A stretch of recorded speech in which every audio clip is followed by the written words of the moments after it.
আপনারা চাঁদাবাজি নিয়ে বয়ান দিতে কে কইছে? কমিটির কেউ কইছে? না না, কমিটির কেউ বলে নাই, আমিই বয়ান দিয়েছি। রোজা, নামাজ, হজ, যাকাত এত কিছু থাকতে আপনি চাঁদাবাজি নিয়ে বয়ান দিচ্ছেন কেন?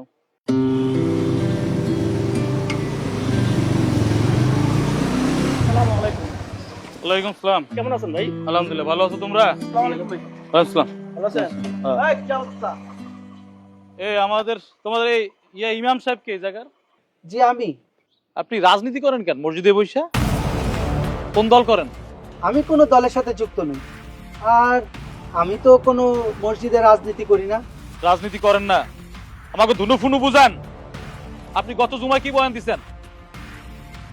গত জুমায় মানুষের সম্পদ আত্মসাৎ, চাঁদাবাজি সংক্রান্ত আর ইসলামের বিধান এবং বিচার এসব নিয়ে। আপনারা চাঁদাবাজি নিয়ে বয়ান দিতে কে কইছে? কমিটির কেউ কইছে? না না, কমিটির কেউ বলেন, আমিই বয়ান দিয়েছি। আপনি নিজেই বয়ান দিচ্ছেন? জি। রোজা, নামাজ, হজ, যাকাত এত কিছু থাকতে আপনি চাঁদাবাজি নিয়ে বয়ান দিচ্ছেন কেন? কেন, চাঁদাবাজি তো একটা সমসাময়িক বিষয়, আর তাছাড়া এখন তো মোবাইল খুললেই চাঁদাবাজি সব নিউজ আসে। আর ওই যে আমাদের বাজারে সেখানে যে চাঁদাবাজি। এই আমাদের বাজারে চাঁদাবাজি আপনার কি বললো? আরে আমি নিজেই তো। চুপ করেন না, ফাজলামি করেন। মসজিদে বসে মিথ্যা বয়ান দেন আর পাবলিকের উস্কাই দেন। এত পাওয়ার কই পান আপনি? হ্যাঁ, আমার নির্বাচনী এলাকা চাঁদাবাজি হয় কেউ বলতে পারবে? এই তোমরা কেউ শুনছো? এই তোমরা শুনছো কেউ? কেউ জানে না, আপনি শুধু একা জানেন এই বাজারে চাঁদাবাজি হয়। আমি কেন, শুধু সবাই জানে। আপনার ওই যে আপনার ওই। চুপ করবে না, তুই তো বড় একটা বেয়াদব। তুই প্রথম থেকে বেয়াদবি করতেই আসো। আলেম মানুষ থাকবে নরম সরম তা না। একই যদি রাজনীতি করতেই হয় মসজিদ থেকে বের হই, তারপর রাজনীতি কর। হক কথা বললে, কোরআনের কথা বললে যদি রাজনীতি হয়, বেয়াদবি হয়, তাহলে আমি রাজনীতিবিদ, আমি বেয়াদব। তুই আসলেই একটা বেয়াদব। আর তোর মতো বেয়াদব রে কিভাবে শায়েস্তা করতে হয় এটা আমার জানা আছে। 5ই আগস্টের পর তোমাকে পাংখা গজাই গেছে না? আপচান আপচান এই ছেলে, ইমাম সাহেব মাপ চাবে।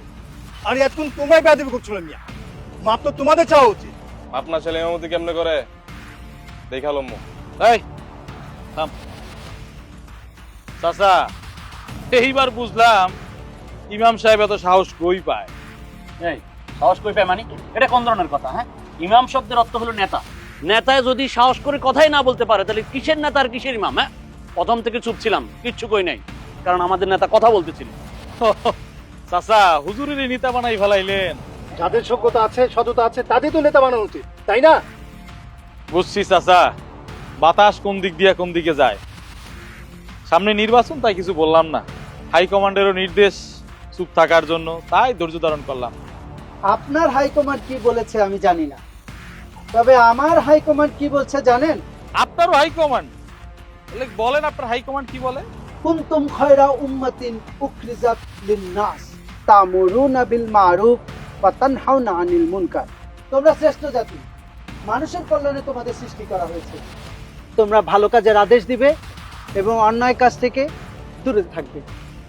তাইলে আপনি আর থামবেন না, কইয়েই যাইবেন? হক কথা আমি বলে যাব। ইমাম হিসাবে এটা আমার দায়িত্ব, এটা আমার নাগরিক অধিকার। হুজুর, আমাকে অধিকার আছে, সামনে নির্বাচন, তাই চাচা বুঝিয়া লাইছি। আল্লাহ হাফেজ। আল্লাহ হাফেজ। এই সামনে চল, তোরা আয় আয় সামনের দিকে। থাম। এই এই ইউনিটের সভাপতিকে? আমি ভাই। তুই শোন, এই হুজুরের পিছনে লাগিয়ে থাক। 5 ওয়াক্ত নামাজ হুজুরের পিছনে পড়বি, ঠিক আছে? হুজুরে কি বয়ান দেয়, কার সাথে কি কথা কয়, সবকিছু আমার টাইম টু টাইম জানাবি। ভাই আমার তো ওযু গোসল নামাজ রাখবে না তোর অজু গোসল কিচ্ছু লাগবে না। সব সময় তুই 5 ওয়াক্ত নামাজ পড়বি ওনার পিছনে। আর কি কথা বলে আমারে জানা, ঠিক আছে? ঠিক আছে? হ্যাঁ, খেয়াল রাখিস। ঠিক আছে, আচ্ছা। আল্লাহ হাফেজ। এই যা। আপনি কি চান দেশটা এইভাবেই চলুক, না পরিবর্তন চান? পরিবর্তন করতে হলে আপনাকেই সিদ্ধান্ত নিতে হবে।